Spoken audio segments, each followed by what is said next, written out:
Hi guys, sasagutin ko po yung tanong ni ate kung ano pa yung pagkakaiba ng male CP kumpara sa female. Maganda po kapag meron kang ka-CP na male tapos babae ka kasi yung CP crystal ay may discount. Kung palagi naman kayong nagtitrade ng CP crystal, ang halaga ng CP crystal sa babae ay 99 coins lang.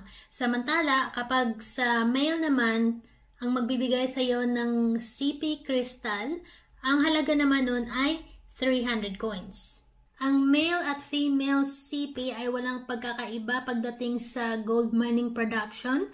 Same lang po siya, nag-i-increase pareho yung gold mining production ninyo. Sa madaling salita, mas mabilis kayo makapag-ipon ng gold kasi nga may plus or increase yung production ng gold.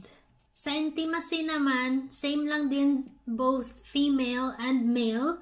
Nakadepende din ito sa inyong pag-trade ng CP crystals. So, everyday po, nagbabawas po yan ng intimacy kasi nga kung hindi kayo makapag-trade or hindi kayo nag-on mic ng 5 minutes, syempre mababawasan yung intimacy ninyo. So, i-discuss ko po yung full details tungkol sa CP sa ibang video.